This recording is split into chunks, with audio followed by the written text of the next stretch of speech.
환영합니다. 제 앞에는 삼성 갤럭시 S26 울트라가 있고 오늘 이 기기에서 할 수 있는 몇 가지 팁과 트릭을 소개해 드리겠습니다.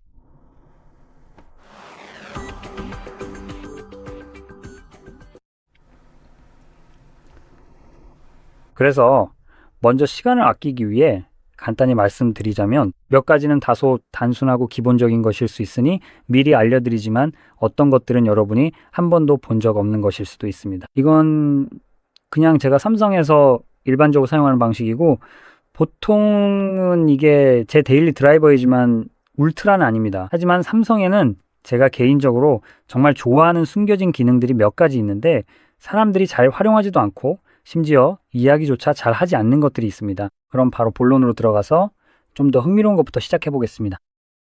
설정을 열어보면 여기 갤럭시 AI가 있습니다. 아니에요. 농담이에요.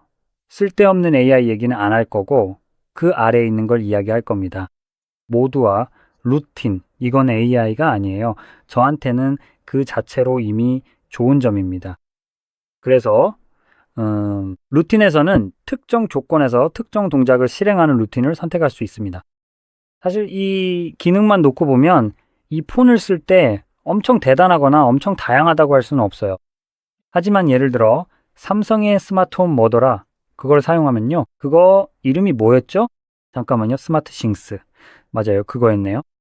그래서 스마트싱스를 사용하면 거기에 다양한 기기들을 추가할 수 있습니다. 이 루틴 기능이 그런 것들과 함께 작동할 수 있어서 이제는 꽤 괜찮아졌어요. 저는 개인적으로 이 기능을 위해 제 기기에 몇 가지 모드만 설정해 두었어요. 그 중에서 제가 정말 유용하다고 느끼는 것 중 하나는 그냥 이런 일이 몇 번 있었는데 제가 휴대폰에서 사운드바를 켤 때, 그러니까 켜라고 명령을 내릴 때입니다. 그리고 제 경험상 저는 삼성 Q900 90D 사운드바를 사용하고 있는데 가끔 이런 일이 발생하더라고요. 이 녀석이 100 볼륨으로 켜질 때가 있어요. 만약 여러분도 이 사운드바를 가지고 있다면요. 아마 대부분 10을 넘기는 일은 거의 없을 거라고 확신해요. 그리고 50은 말할 것도 없죠. 참고로 이 작은 녀석이 100까지 올라가거든요. 그래서 몇 번 100 볼륨으로 켜진 적이 있었어요. 아무 이유도 없이요. 그냥 켜기만 하면 바로 그렇게 되더라고요. 최대 볼륨으로요. 그래서 제가 여기서 설정한 건 전원 켜기 명령을 실행하면 사운드바가 켜지도록 한 거예요. 하지만 동시에 자동으로 볼륨이 요로 강제로 설정되게 했죠. 이렇게 하면 당연히 가끔 이유 없이 사운드바가 100으로 켜지는 황당한 일이 사라지고 제 청력도 지킬 수 있겠죠. 이제 여기서 바로 설정할 수 있는 간단한 예시를 하나 보여드릴게요. 그래서 OD 플러스 버튼으로 들어가 보면 if then 같은 조건문을 볼 수 있어요. 이제 우리는 한 가지만 국한되지 않아요. 예를 들어 if를 추가하면 예를 들어 우리가 운전 중이라고 해볼게요. 조건을 하나 만들어서 예를 들어 시간으로 설정할 수 있어요. 특정 시간이나 시간대 같은 거죠. 시간대를 선택해 볼게요. 이렇게 하면 약간의 범위를 둘 수 있어요. 즉 시간이 하루 종일이 아니라 매일 반복되게 할 수 있습니다. 그리고 우리는 예를 들어 출근할 때처럼 아마 그런 시간대로 설정할 거예요. 그러니까 예를 들어 오전 8시로 해볼게요. 그리고 오전 8시부터 8시에서 9시 20분까지 이 정도면 괜찮겠네요. 오전 시간대죠? 이렇게 설정할게요. 그래서 매일 이 시간에 운전하게 된다면 스마트 기능을 활용할 수 있겠죠. 사실 여기에는 아직 아무것도 추가하지 않아서 해당되지 않지만 스마트 싱스에 들어가서 예를 들어 어떤 기기를 끄도록 트리거를 설정할 수도 있고 더 좋게 만들 수도 있습니다. 자, 그럼 다시 이쪽 화면으로 돌아가서 원래의 위치로 천천히 한번 이동해 보도록 하겠습니다. 여기 어딘가에 위치가 있어야 할 텐데요. 만약 안 된다면 다른 실제 장소를 선택할 수도 있습니다. 그럼 집을 선택해 볼게요. 제가 집을 떠날 때 이렇게 설정하면 됩니다. 이제 여기서 여러 가지를 설정할 수 있는데 예를 들어 특정 시간에 이 위치에서 운전해서 떠나면 스마트 홈 기기들을 제어할 수 있습니다. 예를 들어 TV, 스피커, 조명등이 모두 꺼지고 문이 잠기는 등 여러 가지 일이 자동으로 일어날 수 있습니다. 이렇게 하면은 정말 다양한 방식으로 활용할 수 있게 됩니다. 그래서 반대로 특정 위치에 특정 시간에 도착하면 모든 것이 켜지도록 또 다른 모드를 추가해서 설정할 수도 있습니다. 이제 제가 스마트싱스 쪽으로 가보면 거기에는 아무것도 추가되어 있지 않아서 아무것도 추가할 수가 없습니다. 그래서 그냥 아주 간단한 걸 해보려고 해요. 예를 들어 방해금지 모드 같은 모드를 설정해보죠. 모드를 켜는 겁니다. 좋아요. 여기에는 아무 모드도 없네요. D&D 방해금지 모드가 있어야 할 텐데요. 디바이스 케어 레벨? 아니 그게 아니고요. 우리 한번 찾아봅시다.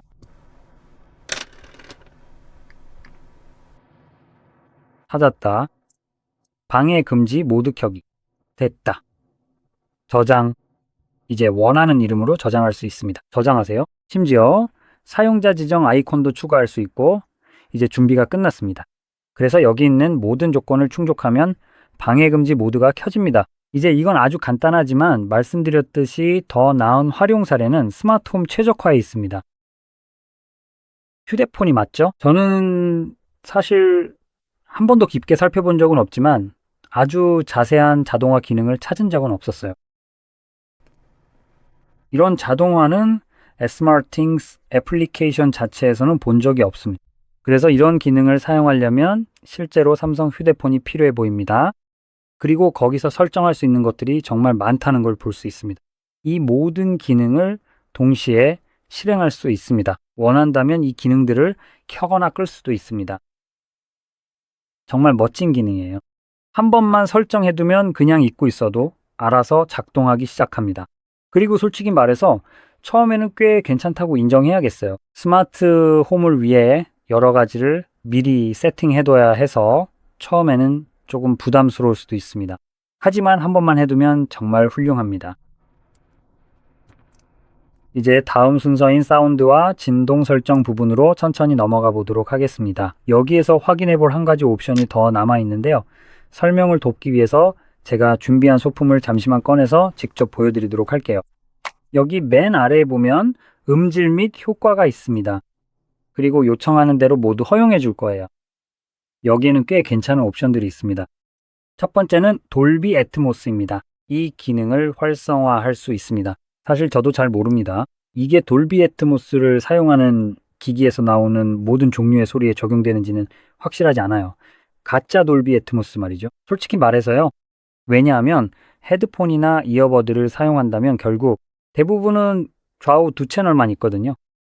돌비 애트모스는 보통 추가 스피커 세트가 있다는 걸 의미합니다. 실제로는 높이 채널에서 소리가 나와서 예를 들어 머리 위에서 소리가 들리게 됩니다.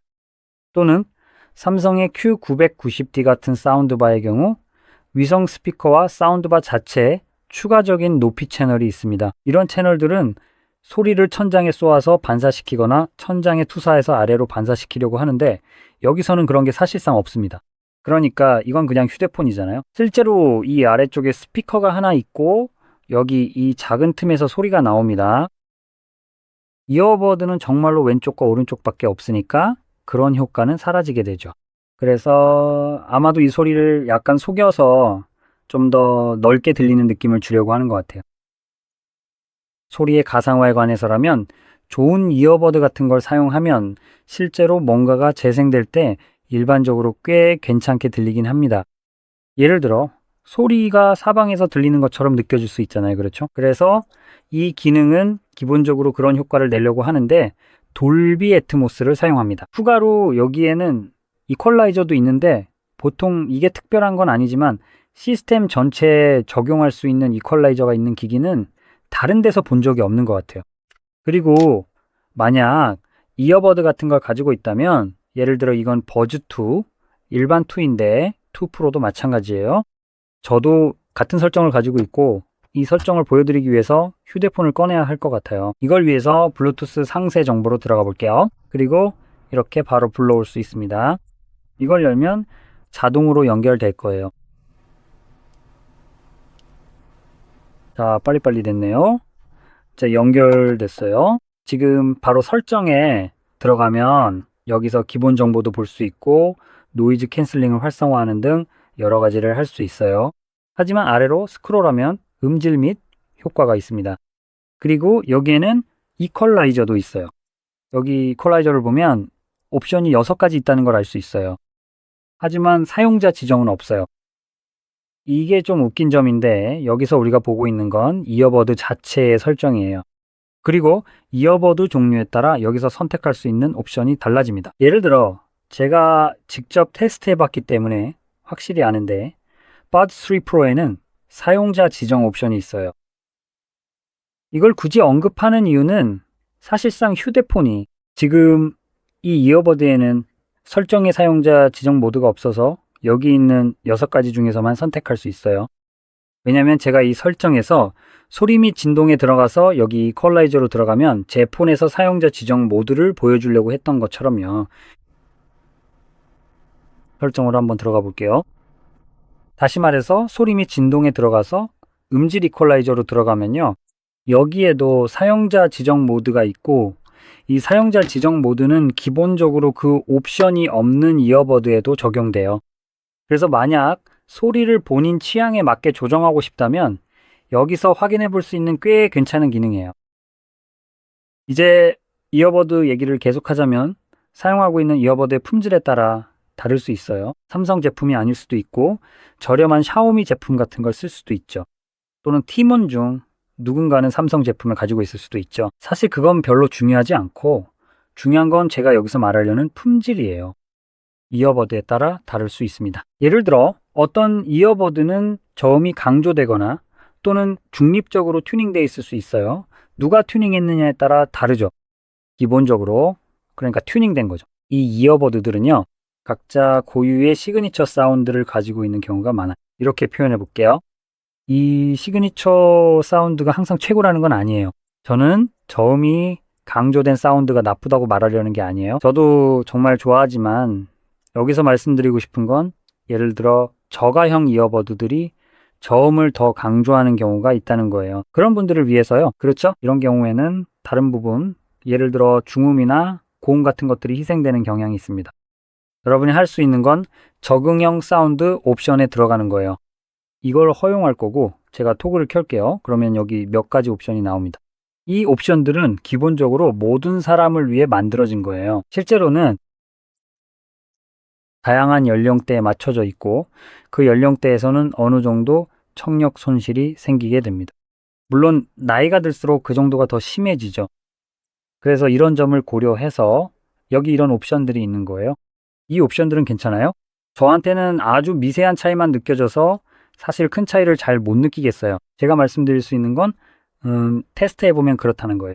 이어버드에 따라 효과가 더 크거나 덜할 수 있어서 사용하는 이어버드나 헤드폰에 따라 다를 수 있습니다. 그리고 같은 논리로 제가 추천하는 것은 저 3가지 중 하나를 선택하는 대신 앱을 사용하면서 다시 한번 개인 맞춤형 사운드 프로필을 추가하는 거예요. 여기 이 섹션은 이어버드나 헤드폰을 사용하는 한 시스템 전체에 적용되는 여러분의 청력에 맞춘 일반적인 커스텀 이퀄라이저입니다. 그리고 이 기능은 꽤 훌륭해요. 물론 여러분의 청력이 나쁘다고 말하는 건 아니에요. 그냥 말씀드리는 거예요. 이 기능이 해주는 또 다른 일은 사실 처음부터 그렇게 마케팅 됐어야 할지도 모르는 부분인데 바로 이런 점이에요.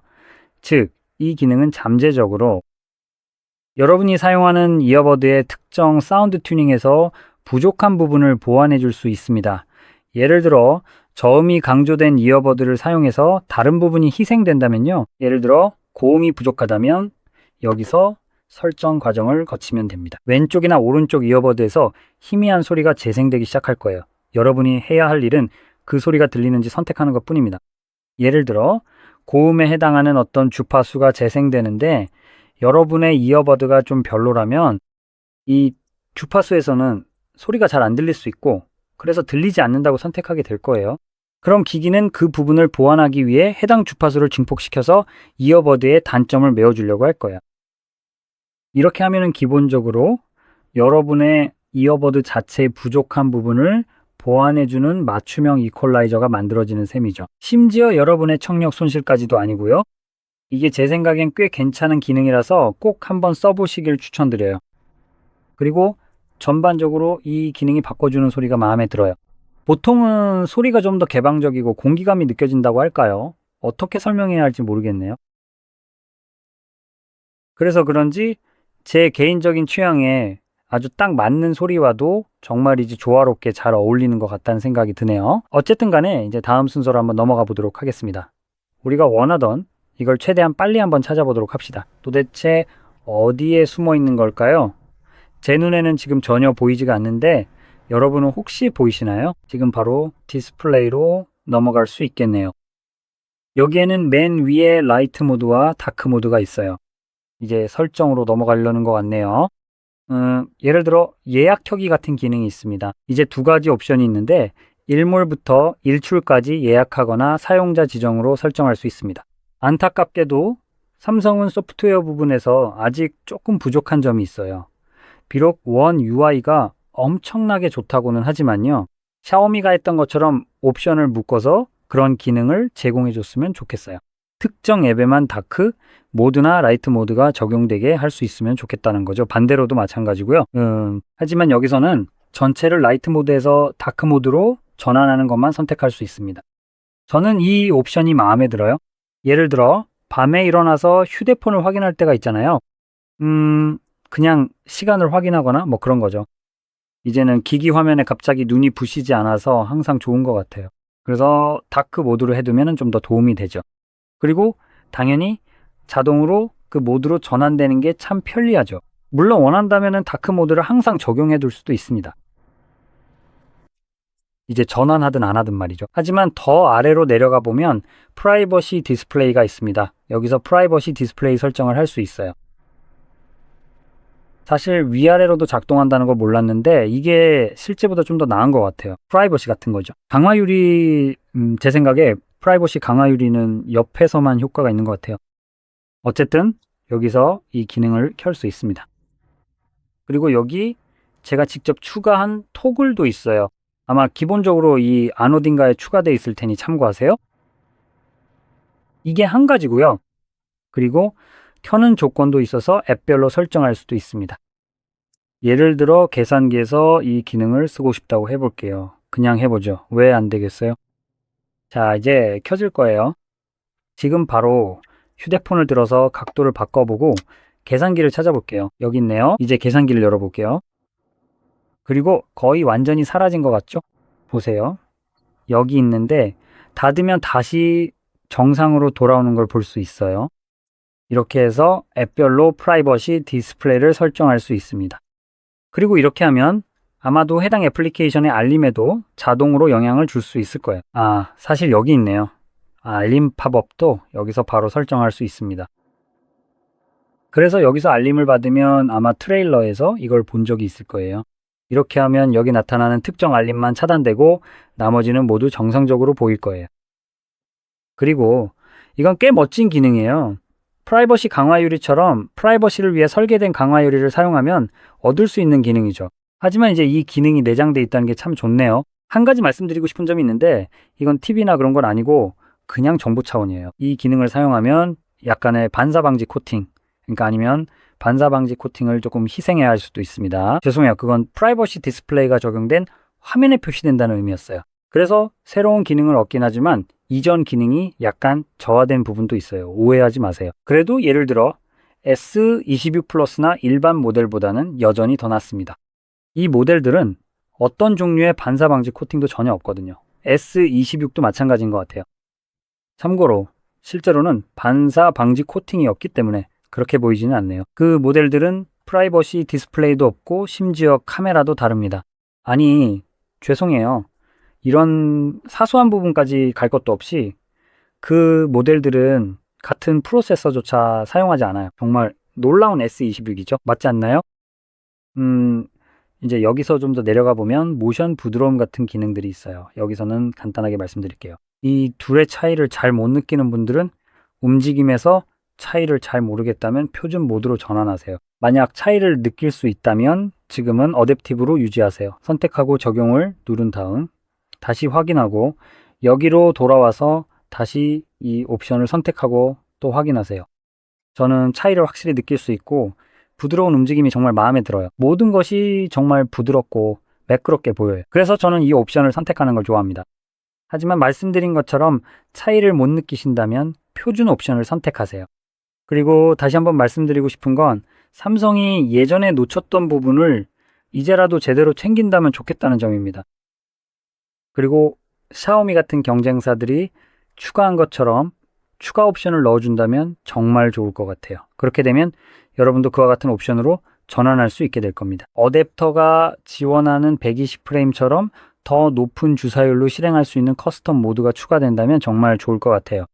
또한 특정 애플리케이션을 예를 들어 60프레임으로 고정해서 실행할 수도 있겠죠. 이런 경우는 예를 들어 넷플릭스를 볼 때 정말 유용할 것 같습니다. 넷플릭스 쇼는 24프레임으로 재생되지만 화면에 움직임이 있기 때문에 디스플레이는 120으로 동작하고 있습니다.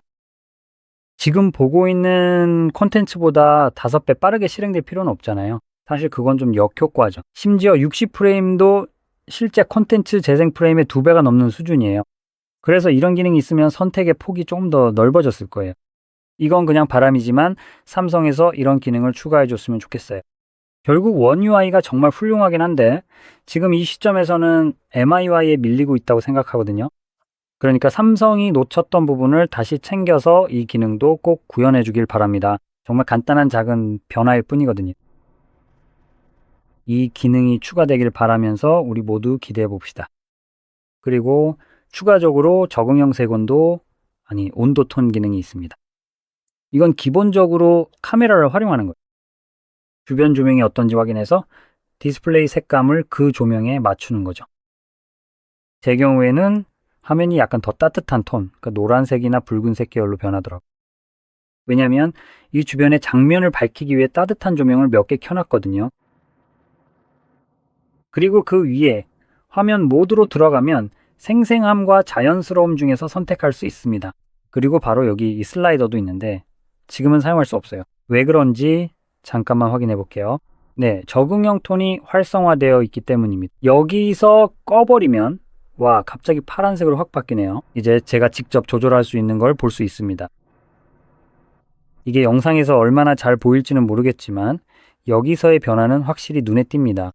생생함과 자연스러움의 차이는 그렇게 뚜렷하지 않은데 사실 여기서는 조금 더 잘 보이긴 하네요. 하지만 생생함에서 자연스러움으로 바꿀 때는 그렇게 확인하지 않습니다. 저는 주로 빨간색에서 차이를 확실히 볼 수 있는데 삼성 기기에서는 빨간색이 항상 엄청나게 과장되어 있습니다. 완전히 과장된 느낌이고 여기서 자연스러운 톤으로 바꿔도 약간 줄어들긴 하지만 여전히 과장되어 있죠. 그래도 다른 색상들과 좀 더 조화를 이루는 것처럼 보입니다. 보통은 여기서 빨간색이 다른 어떤 색상보다 훨씬 더 튀어나오는 느낌이 듭니다. 그리고 이 작은 휠 같은 것에서 그걸 볼 수 있습니다. 빨간색이 다른 색상들에 비해 조금 더 선명해 보입니다. 분홍색도 약간 튀긴 하지만 빨간색이 가장 두드러집니다. 자연스러운 톤으로 바꾸면 그게 사라집니다. 하지만 결국 이건 완전히 여러분의 선택입니다. 선명한 색감을 선호하신다면 그대로 사용하셔도 됩니다. 여기에는 정답이나 오답이 없습니다. 이제 더 아래로 내려가 보면 화면 해상도 설정이 있습니다. 이 기기는 1440p 해상도를 지원하지만 삼성은 배터리 수명을 위해 1080p로 구동합니다. 그래서 약간 사기 같다는 느낌이 들어요. 배터리 수명이나 다른 기능들을 옵션에 따라 마케팅하면서 실제로는 그 배터리 수명을 유지하기 위해 해당 기기의 기능들을 제대로 사용하지 않으면서도 배터리 수명과 기능을 마케팅하고 있습니다. 그건 좋은 점이긴 하죠. 그래서 기본적으로 여기에는 720, 1080, 1440p 세 가지 옵션이 있습니다. 이건 단순히 이미지의 선명도 차이일 뿐이에요. 저는 개인적으로 1080p로 설정해 두는 걸 좋아합니다. 물론 전체 디스플레이를 위해 돈을 냈을 수도 있죠. 하지만 저는 더 나은 배터리 수명을 선호하기 때문에 전체 디스플레이를 사용하지 않을 거고 개인적으로도 그렇게 합니다. 보통은 안경을 써야 하지만 사실 저는 잘 안 쓰기 때문에 이 옵션들 사이에 어떤 차이가 있는지 잘 모르겠어요. 저한테는 다 똑같아 보입니다. 심지어 안경을 쓴 상태에서도요. 저는 1080과 1440p 사이에도 차이를 전혀 못 느끼겠더라고요. 매크로 카메라로 직접 확인해 보려고도 했는데 솔직히 큰 차이를 못 느꼈어요.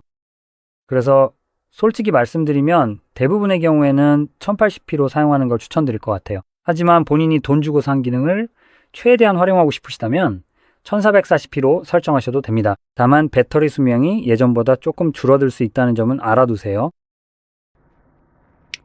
지금요. 계속해서 아래로 내려가 보면 엣지 패널 같은 괜찮은 설정 옵션들도 있습니다. 바로 이거예요. 펜 아이콘 바로 아래에 있는 거죠. 그럼 한번 열어볼게요. 기본적으로 활성화되어 있어서 따로 켤 필요는 없고 그냥 쓸어내면 됩니다. 제가 이걸 한번 보여드릴게요. 잠깐만요. 이제 됐네요. 여기 있습니다. 여기 안에는 AI 셀렉트 같은 별로인 옵션들이 몇 개 보이는데 브리프스나 인터프리트 그리고 기타 쓸데없는 것들도 있습니다. 이건 삼성만 이렇게 넣었어요. 예전에는 이런 거 없어도 괜찮았는데 이건 그냥 없애도 됩니다. 아마 이게 제가 제일 먼저 할 일일 것 같아요. 여기 설정을 클릭하면 됩니다. 패널을 꺼내면 이 설정이 잠시 후에 사라진다는 점을 기억하세요. 그래서 잠깐 기다리면 보시다시피 사라지고 다시 패널을 꺼내지 않으면 다시 나타나지 않아요. 잠깐만요. 죄송합니다. 이걸 제거하려면 여기 편집을 클릭해야 합니다. 네, 이렇게요. 이제 됐어요. 편집으로 들어가면 새로운 애플리케이션을 추가할 수 있는데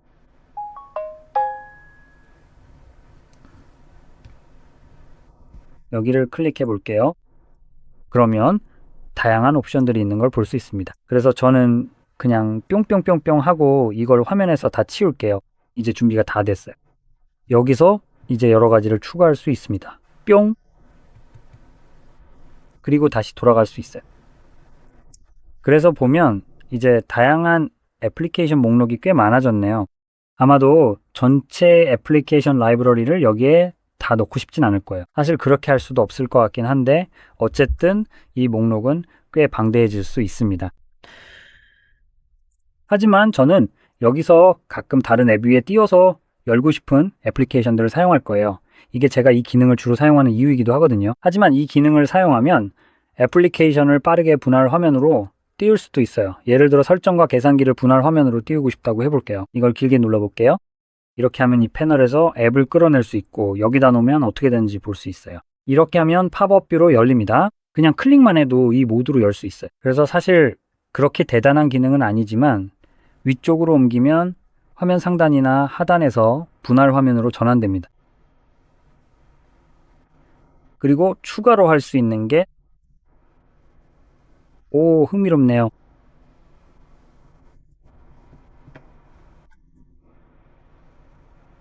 알겠어요. 이건 방금 한 개를 발견했어요.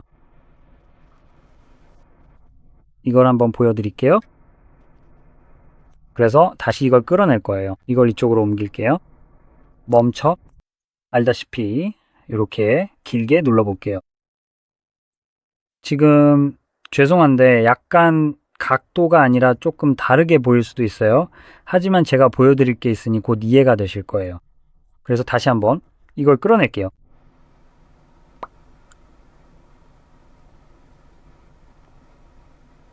이거 보이시나요? 그러니까 아까 제가 계산기를 프라이버시 디스플레이를 켜는 앱이라고 말씀드렸는데 논리적으로 생각하면은 사실 이 부분은 깊게 생각하지 않았지만 당연히 그럴 거라고 예상했어요. 그래서 그 이유 때문에 계산기를 일부러 선택하지는 않았지만 지금 이걸 보니까 그렇게 예상했어요. 프라이버시 디스플레이가 켜진 상태에서 계산기를 열면 전체 프라이버시 디스플레이가 켜지는 게 아니라 입안 쪽만 켜질 거라고 생각했거든요. 하지만 분명히 보시다시피 이제 완전히 스와이프해서 없애볼게요. 어플리케이션 자체가 화면의 일부만 차지하고 있다는 점을 생각하면 전체 화면에 프라이버시 디스플레이가 적용될 거라고는 예상하지 못했어요. 그래서 프라이버시 디스플레이와 분할 화면을 사용할 때 이런 점도 고려해야 할 부분 중 하나입니다. 그리고 프라이버시 디스플레이가 켜지면 당연히 화면 밝기가 줄어든다는 점도 있습니다. 자, 어쨌든 이제 엣지 패널로 다시 돌아가면 여기서도 몇 가지 하고 싶은 게 있어요. 그래서 이제 핸들로 들어가 볼게요. 이게 바로 옆에 있는 패널, 그러니까 실제로 무언가를 꺼내기 위해 위로 스와이프하는 그 부분이에요. 그래서 제가 하고 싶은 첫 번째는 지금보다 좀 더 잘 보이도록 색상을 바꿔보는 거예요. 이제 훨씬 더 잘 보이네요. 그리고 제가 하고 싶은 건 이걸 볼륨 버튼이 있는 위치로 옮긴 다음 크기도 볼륨 버튼에 맞게 조정하는 거예요. 좋아요. 이제 됐네요. 아주 조금만 더 아래쪽으로 천천히 옮길게요. 네, 이제 정말 완벽하게 잘 됐습니다. 크기도 좀 바꿀 건데 뭐 어쨌든요. 자, 다음으로는 투명도를 최대로 올릴 거예요. 지금 여기 윤곽선이 약간 보이긴 하지만 뒤로 가는 순간 사라져서 완전히 보이지 않게 됩니다. 하지만 볼륨 버튼 위치에 맞춰서 선택해놨기 때문에 항상 어디를 스와이프해야 꺼낼 수 있는지 알 수 있어요. 그리고 여기서 한 가지 더 패널에 추가 패널들이 있는지 스캔할 수 있습니다. 이건 그냥 기본 패널이에요. 왜 그런지는 잘 모르겠어요. 가끔은 이게 보이고 가끔은 안 보이는데 여기 버튼이 하나 있어서 스토어로 들어가 추가 패널을 확인하고 추가할 수 있습니다. 솔직히 말씀드리자면 이 패널들은 대부분 유료일 가능성이 높아요. 특히 더 좋은 패널들은 확실히 돈을 내야 합니다. 물론 가격이 터무니없이 비싼 건 아니고 대략 1달러 99센트 정도이긴 한데 그래도 1200달러짜리 기기를 샀는데 추가로 돈을 써야 한다는 건 좀 아쉽긴 하죠.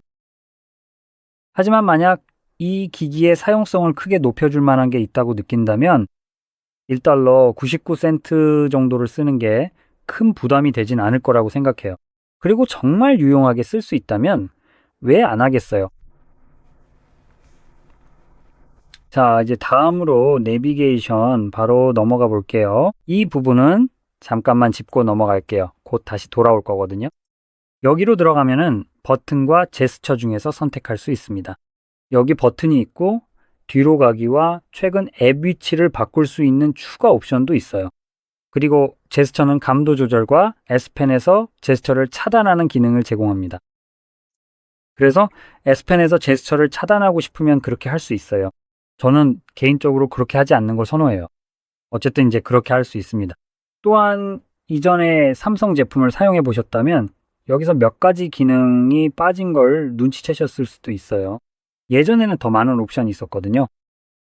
이번에는 칭찬도 하고 동시에 약간의 비판도 하고 싶어요. 제가 사용하던 시절, 그러니까 삼성 갤럭시 폴드 4나 5가 나왔을 때였던 것 같아요. 정확히 몇 번째 모델이었는지는 기억이 안 나네요. 둘 중 하나였어요. 그 당시에 One UI였죠. 그때는 제스처 내비게이션을 사용할 때 여기 아래쪽에 있는 가이드 바를 숨길 수 있었어요. 지금 폴드에는 천천히 밀어서 꺼낼 수 있는 위쪽 패널이 있긴 해요. 그래서 아마 바뀌지 않았을 수도 있지만 잘 모르겠네요. 어쨌든 그때는 그 옵션을 활성화할 수 있었어요. 단, 서드파티 런처를 사용하지 않는 한 말이죠. 만약 그렇게 하면 삼성에서 직접 나서서 아니야, 내 자리를 지켜. 서드파티 런처는 못 써 라고 말하는 거죠. 그리고 가이드바를 숨기면서도 저기 작은 패널에는 계속 접근할 수 있었어요. 사실 그건 일종의 버그를 통해서도 가능했죠. 그 전에는 그렇게 할 수 있었는데 삼성이 그걸 패치로 막아버렸어요. 이 문제를 제대로 고치는 대신 그냥 막아버린 거죠. 그때 이게 정말 짜증났어요. 하지만 어쨌든 요즘의 One UI에서는 적어도 기본적으로 이 옵션이 없어요. 이제 제가 불만을 말하고 싶은 부분은 예전에는 여기 옵션이 있었는데 지금은 사라졌다는 거예요.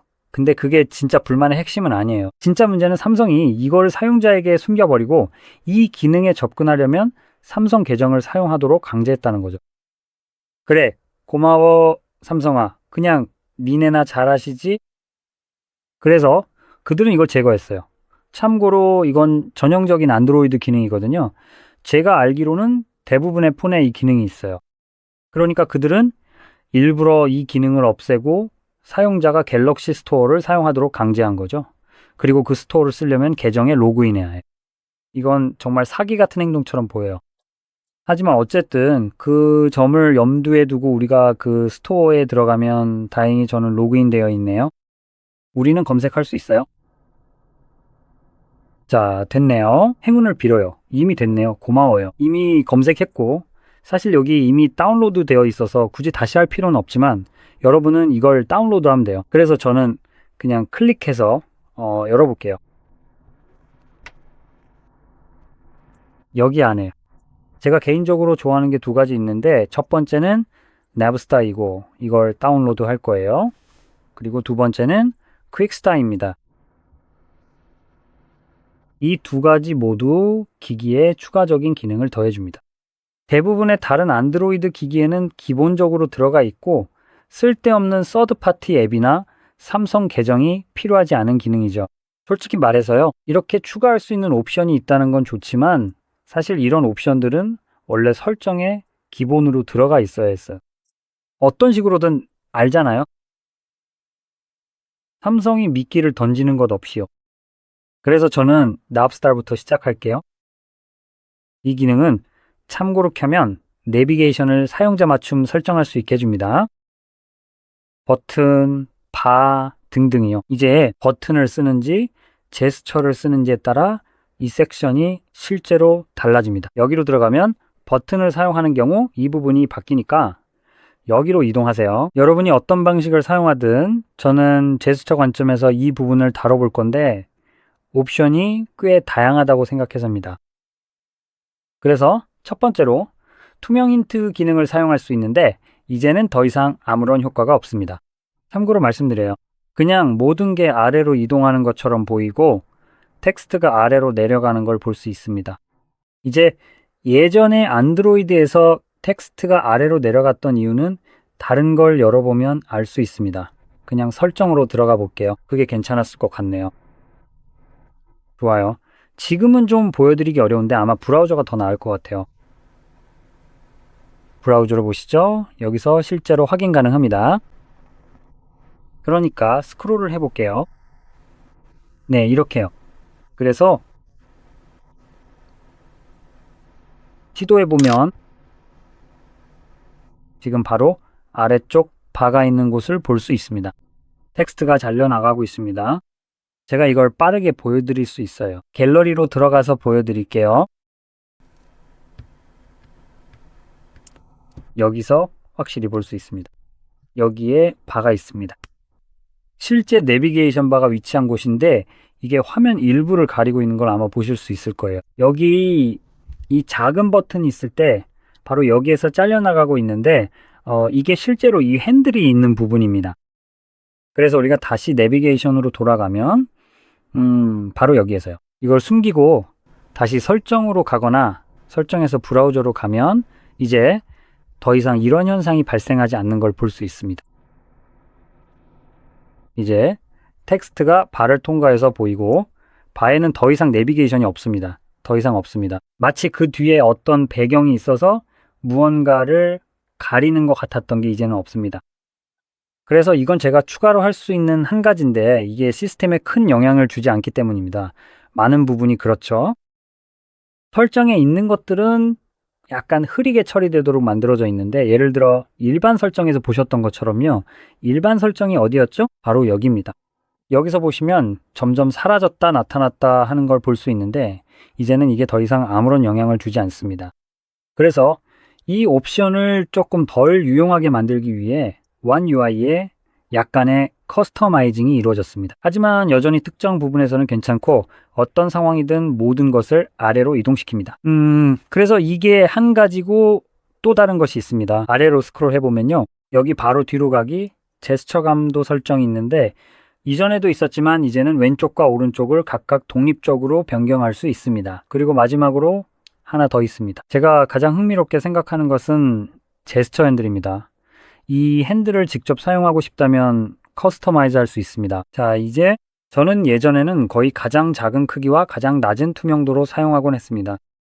이렇게 하면 거의 보이지 않게 되죠? 그리고 예전에는 서드파티 런처를 사용할 때 문제가 생겨서 이렇게 하곤 했습니다. 집으로 가는 동작이 항상 되지는 않았어요. 제가 위로 스와이프를 아주 정확하게 했음에도 불구하고요. 이 핸들이 활성화되어 있을 때는 문제가 없었습니다. 반면에 이 핸들을 숨길 수도 있는데 숨기면 문제가 생기거나 예전에는 그랬습니다. 이제는 더 이상 그렇지 않습니다. 사실 저는 이제 아예 핸들을 숨기는 걸 좋아합니다. 하지만 이제 이것이 새로운 문제를 야기하는데 지금 여기서 실제로 그런 일이 일어나는지 볼 수 있을 겁니다. 제가 One UI 8.0이 실행 중인 S25에서는 이런 현상이 발생했는데 이건 8.5 버전이니까 여기서도 여전히 그런지 한번 보겠습니다. 자, 이제 여기서 추가 제스처 설정을 활성화해 보겠습니다. 알겠죠? 그리고 이 설정을 하면 자동으로 다시 설정 화면으로 이동하게 되고 이제 설정에서 제스처를 숨길 수 있습니다. 힌트, 즉 여기 아래쪽에 있는 이 바가 완전히 화면에서 사라집니다. 완전히 깔끔하게 사라졌고 보기에도 정말 좋아 보이네요. 이제 이게 문제를 해결했는지 확인해 봅시다. 좋아요. 이제 제 기기에서 어디에 영향을 주는지 확인해 볼게요. 그래서 이 설정이 영향을 주나요? 설정이 영향을 받나요? 아니요. 설정은 영향을 받지 않네요. 좋아요. 아마 그게 이유를 설명해 주는 것 같네요. 이건 제가 알아챈 부분이 아니에요. 여기서는 보여드릴 수 없을 것 같아요. 왜냐하면 제가 말하는 게 맞는지 확신이 없거든요. 이런 식으로 뭔가 있다면 한번 볼게요.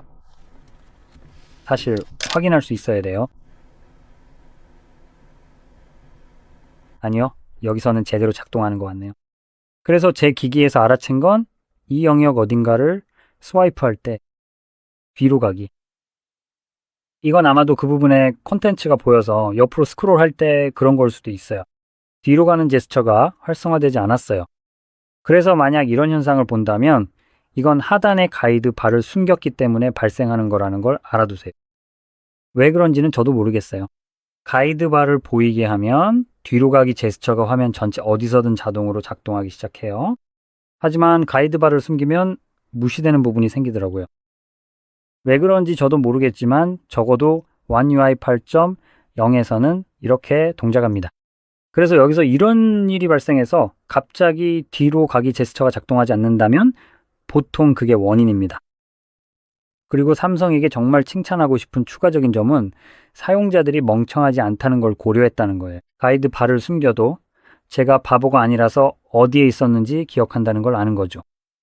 그리고 이게 중요한 이유는 솔직히 말해서 삼성 외의 대부분의 회사, 모든 회사들이 지금까지 이런 멍청한 생각을 하고 있기 때문입니다. 즉, 화면 아래에 바가 안 보이면 당연히 네가 멍청해서 모를 거라고 생각하는 거죠. 어디에 있는지 모를 거라고요. 화면 하단을 이용해 Circle to Search를 활성화할 수 있는데 삼성은 반대로 바를 숨겨도 Circle to Search 기능을 계속 쓸 수 있게 해줍니다.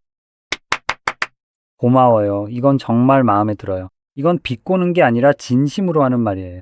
이건 정말 대단한데 말씀드린 것처럼 다른 모든 회사들은 가이드 바를 숨기면 이 옵션을 자동으로 꺼버리거든요. 왜죠? 제스처의 목적이란 게 특정한 이상한 동작을 해서 특정 기능을 수행하는 거라고 생각했는데요. 서클 투 서치를 활성화하려고 굳이 그걸 볼 필요가 없어야 하는데 그건 정말 멍청한 일이에요. 그래서 삼성은 지금 꽤 괜찮은 일을 하고 있는 거죠. 만약 이걸 한 번도 써본 적이 없다면 사실 이 부분은 다시 돌아와서 얘기할게요. 서클 투 서치를 한 번도 써본 적이 없다면 곧 설명해 드릴 거예요. 하지만 먼저 여기로 다시 돌아가 봅시다. 굿럭으로요? 어디에 있든 간에요. 굿럭. 그리고 이제 퀵 스타트로 이동할 거예요. 다른 옵션도 있습니다. 이제 이 기능을 통해 상태 표시줄에 있는 아이콘을 편집할 수 있어요. 이것도 안드로이드의 기본으로 있는 옵션이지만 삼성은 이걸 숨겨버렸죠. 그래도 이렇게 뭔가 할 수 있다는 게 여전히 좋네요. 그래서 직접 퀵 패널을 스타일링할 수 있습니다. 한번 볼까요? 여기서 바로 바꿀 수 있고 기본적으로 테마를 입힐 수 있어요. 꽤 괜찮네요. 이 전체를 그냥 바꾸고 싶다면 그렇게 할 수도 있어요. 또한 아이콘을 숨길 수 있는 기능도 있습니다. 여기 보시면은 꽤 다양한 옵션이 있다는 걸 알 수 있어요. 예를 들어 여기서 신호 표시 같은 걸 숨길 수 있습니다. 네트워크 유형, 볼륨, 비행기 모드, 와이파이, NFC 등도요. 죄송해요. 배터리는 아니고 NFC, 그리고 블루투스도 있네요. 이렇게 다양한 옵션을 제공해서 저는 보통 이런 것들을 숨기는 걸 좋아합니다. 저는 신호나 와이파이를 굳이 볼 필요가 없어요. 이 두 가지는 항상 있으니까요. 신호 말이죠. 저는 항상 와이파이를 켜두거든요. 와이파이가 연결되어 있는지 알고 있으니 굳이 상태 표시줄에서 볼 필요가 없어요. 괜히 복잡하게 만들 필요 없으니 이 기능으로 완전히 없앨 수 있으니. 블루투스도 제 폰에선 항상 켜져 있어 아이콘을 표시할 필요가 없으니 없앨 수 있어요. 이렇게 하면 전체적으로 더 깔끔해져서 꽤 괜찮습니다. 아무튼 한 가지 더 말씀드리고 싶은 게 있는데 깜빡했네요. 네, 이 부분에 대해 얘기할 때 한 가지 더 있어요. 아마 눈치채셨겠지만 이제 왼쪽 패널과 오른쪽 패널이 분리되어 있어서 한쪽은 알림을, 다른 한쪽은 토글을 보여줍니다. 이제 이 불편한 부분을 실제로 되돌릴 수도 있어요. 그래서 여기서 편집으로 들어가서 패널 설정으로 간 다음 함께 옵션을 선택할 거예요. 그리고 이제 이렇게 패널을 합치는 옵션이 생겼어요. 그래서 그냥 아래로 쓸어내리면 짠 이렇게 됩니다. 저는 개인적으로 분리된 것보다 이 방식이 더 마음에 들어요. 물론 취향에 따라 다르겠지만요. 여기 있습니다. 어쨌든 이제 다음으로 넘어가 볼게요. 이제 Circle to Search로 넘어가겠습니다. 이름과는 직관적으로 반대로 실제로는 원을 그려서 검색하는 게 아니라 보이지 않는 가이드바를 길게 눌러야 해요. 이제 활성화해야 하고 지금처럼 활성화된 상태에서는 다시 원을 그릴 필요가 없어요. 저는 위로 쓸거나 탭하는 걸 더 선호하는데 그렇게 해도 됩니다. 이 기능을 사용하면 평소에는 선택할 수 없는 위치에서도 텍스트를 선택할 수 있어요. 이 기능은 정말 별로인 웹사이트에서도 꽤 유용해요. 아마 여러분도 텍스트 선택을 막아놓은 웹사이트를 한 번쯤은 접해봤을 거예요. 왜 그런 걸까요? 정말 짜증나죠?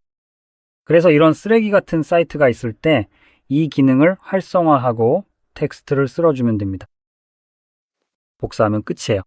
그리고 이런 식으로 이미지를 포함한 다양한 곳에서도 텍스트를 선택할 수 있어요. 왜냐하면 이 기능은 페이지에 보이는 내용을 이미지처럼 고정시켜서 원을 그리거나 검색할 수 있게 해주거든요. 이게 첫 번째 기능이에요. 그리고 여기서도 볼 수 있죠? 이 발을 길게 누르면 구글 같은 기능들이 있어서 빠르게 검색을 하거나 대화할 수도 있어요. 음악도 감지할 수 있고요. 번역도 할 수 있습니다. 화면을 탭했어요. 번역할 수 있습니다. 이런 식으로 무언가를 띄우면 이건 잠깐 치워둘게요. 자, 됐어요. 보시다시피 여기 여러 언어가 표시되어 있습니다. 이제 카메라를 열어볼게요. 이걸 사진으로 찍을 수도 있고 아니면 하단을 길게 눌러서 바로 실행할 수도 있어요. 보시다시피 이미지를 그대로 고정시켜 줍니다. 어떤 방법을 선택하든 여러분이 원하는 대로 할 수 있습니다. 저는 이미지를 캡처할게요. 자, 됐어요. 이제 사진으로 들어가서 다시 한번 Circle to Search를 활성화하고 번역을 클릭하면 여기 있는 언어를 자동으로 감지해서 제가 선택한 언어, 지금은 영어로 번역해 줍니다. 그래서 확대해 보면 이전에 있던 텍스트가 여기서 번역된 텍스트로 바뀐 걸 볼 수 있습니다. 그냥 보여드리려고요. 이 상자의 윗부분이 바로 여기 있었어요. 그리고 보시면 이건 분명히 영어가 아니었죠. 이제는 영어로 바뀌었어요. 그래서 이렇게 자동으로 변환하고 번역해서 이전 텍스트 위에 새 텍스트를 덮어 씌우고 기존 텍스트는 지워줍니다. 정말 멋진 기능이죠. 또한 Circle to Search가 할 수 있는 또 다른 기능이 있어요. 아마 찾기 힘들었을 만한 생소한 것들도 검색할 수 있습니다. 그래서 예시로 제 시계를 꺼내 볼게요. 이게 좋은 예라고 생각하거든요. 여기 제 시계가 있습니다. 자, 이제 이건 특별한 건 아니고 그냥 타임엑스 오토매틱 시계예요. 그런데 만약 여러분이 이걸 직접 찾으려고 한다면 그냥 이걸 보고 어떻게 해야 할지 잘 모를 수도 있죠. 타임엑스 시계처럼 대략적인 키워드로 검색해 볼 수도 있고요. 잘 모르겠지만 블랙 다이얼 같은 다른 키워드도 시도해 볼 수 있겠죠. 이 시계에 대해 조금 더 잘 안다면 이게 워터버리 시계라는 것도 아실 수 있을 거예요. 하지만 예를 들어 이렇게 겉으로만 보면 뒷면을 뒤집어 보지 않는 이상 이게 오토매틱 시계라는 걸 대부분 모를 겁니다. 그러니까 정보를 좀 놓치게 되는 거죠. 맞죠? 이렇게 봤을 때 어쩌면 어디선가 이 사진만 발견했을 수도 있고 그 외에는 아무 정보도 없을 수 있죠. 이제 카메라를 집어들거나 아니면 화면에 그 사진이 보일 때 그냥 손에 들고 계세요.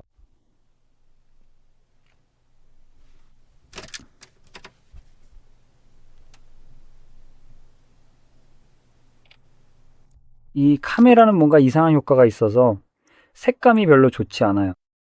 그래서 화면이 너무 어둡게 나와요. 이 카메라는 훨씬 더 생생한 갈색을 거의 검정색에 가깝게 인식하더라고요. 이게 검정색이 아니라는 걸 보여주려면 사진을 엄청나게 과다 노출시켜야 해요. 그래서 좀 이상하긴 한데 제대로 인식하는지 한번 볼게요. 이제 사진을 찍었으니 그냥 좋아요 텍스트를 눌러봤어요. 이번에는 이미지를 한번 클릭해 보도록 하겠습니다. 됐네요. 정확한 정보를 찾는지 다시 한번 확인해 보도록 하겠습니다. 틀린 건 아니지만 그렇다고 맞는 것도 아니에요. 아래로 스크롤 해보면 보통은 모델 번호를 보여주는데 이번엔 잘 인식하지 못해서 그런지 안 보여주네요. 아까 말했듯이 S26 라인업에는 뭔가 좀 이상한 점이 있어요. 이상하게도 이 제품들이 찍는 사진이 별로 좋지 않아요. 선명하긴 한데 색감이 별로라서 구글이 뭘 보고 있는지 제대로 인식하지 못하는 것 같아요. 저도 이걸 직접 보고 있어요. 이 사진들을 보면 원래 보여야 하는 모습이 아니에요. 그래서 그런지 구글 검색 결과가 좀 엉망이 돼요. 제품의 정확한 색상을 제대로 인식하지 못하니까요. 하지만 아래로 스크롤 내리면 실제 제품과 아주 비슷한 것들을 볼 수 있어요. 그중 하나가 바로 제가 가지고 있는 것과 똑같은 제품인데 바로 이 셀러에서 나온 거예요. 만약에 이걸 열어보면 사실 지금은 구할 수 없는 제품이지만 여기 실제로 있긴 해요. 이게 바로 그 제품이고 여기서 모델 번호도 볼 수 있어요. TWE VU24만 8800입니다. 이제 반대로 뒤집어 볼게요. 자, 됐어요? 그리고 자, 초점 맞춰봐요. 여기서 볼 수 있죠? TWE VU24 800입니다. 정말 잘 찾아내네요. 시계 다이얼 사진만 보고는 아마 알아내기 힘든 정보일 거예요. 그리고 여기서 구글이 정말 잘 해내네요. 속도도 빠르고 신뢰성도 있다고 할 수 있어요. 이 기능은 보통 휴대폰에 어떤 물건의 사진이 있을 때 더 잘 작동해요. 열어볼게요. 그러니까 예를 들어 브라우저로 해볼게요. 흔들리지 않게 잡을게요. 여기서 우리가 할 것은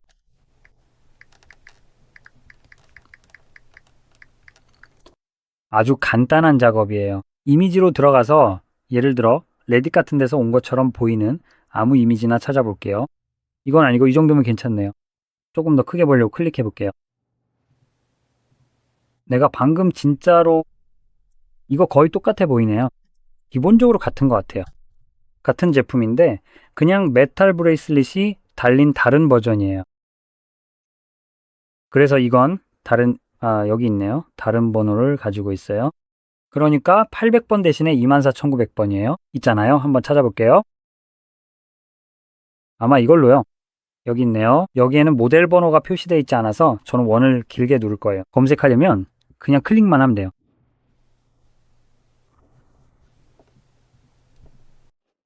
그러면 여기서 모델 번호를 바로 찾아줍니다.